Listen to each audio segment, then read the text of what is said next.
pleasure to present to you Dr. Martin Luther King, Jr.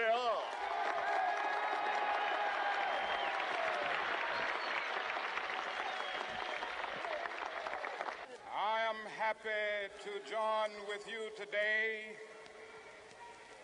in what will go down in history as the greatest demonstration for freedom in the history of our nation.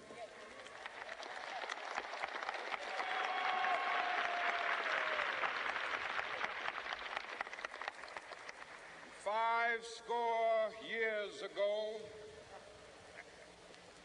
a great American in whose symbolic shadow we stand today signed the Emancipation Proclamation.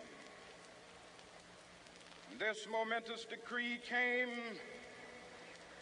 as a great beacon light of hope to millions of Negro slaves who had been seared in the flames of withering injustice. It came as a joyous daybreak to end the long night of their captivity. But 100 years later, the Negro still is not free. 100 years later, the life of the Negro is still sadly crippled by the manacles of segregation and the chains of discrimination. 100 years later, the Negro lives on a lonely island of poverty in the midst of a vast ocean of material prosperity. 100 years later,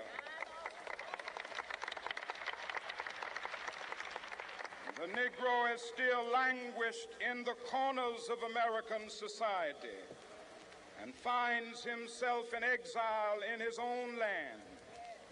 And so we've come here today to dramatize a shameful condition. In a sense, we've come to our nation's capital to cash a check. When the architects of our republic wrote the magnificent words of the Constitution and the Declaration of Independence, they were signing a promissory note to which every American was to fall heir.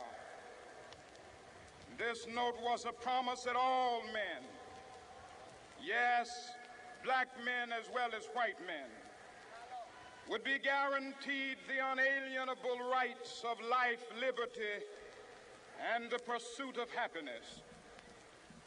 It is obvious today that America has defaulted on this promissory note insofar as her citizens of color are concerned. Instead of honoring this sacred obligation, America has given the Negro people a bad check, a check which has come back marked insufficient funds.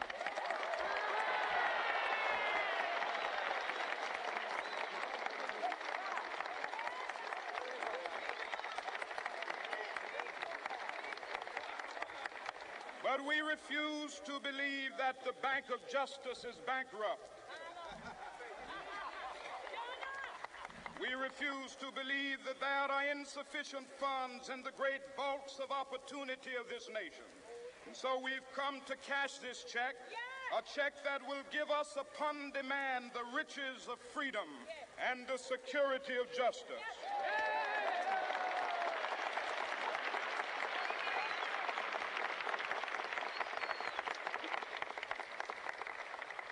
We have also come to this hallowed spot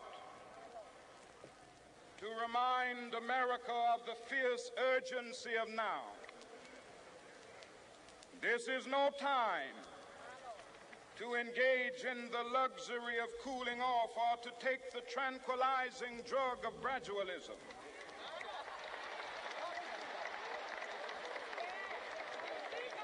Now is the time to make real the promises of democracy. Now is the time to rise from the dark and desolate valley of segregation to the sunlit path of racial justice. Now is the time to lift our nation from the quicksands of racial injustice to the solid rock of brotherhood. Now is the time to make justice a reality for all of God's children. It would be fatal for the nation to overlook the urgency of the moment. This sweltering summit of the Negro's legitimate discontent will not pass until that is an invigorating autumn of freedom and equality. 1963 is not an end, but a beginning. Those who hoped that the Negro needed to blow off steam and will now be content will have a rude awakening if the nation returns to business as usual.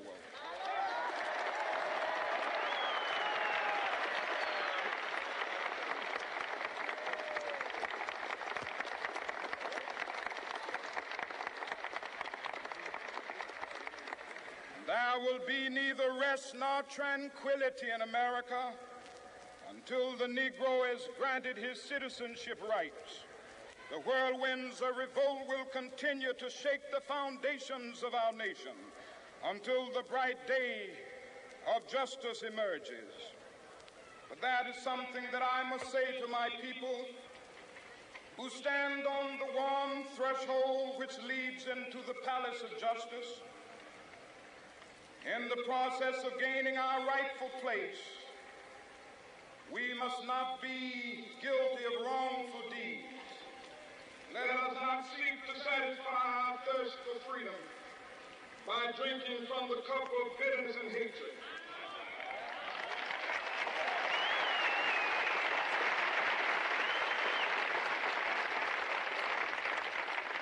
We must fail to conduct our struggle on the high plane of dignity and discipline. We must not allow our creative protest to degenerate into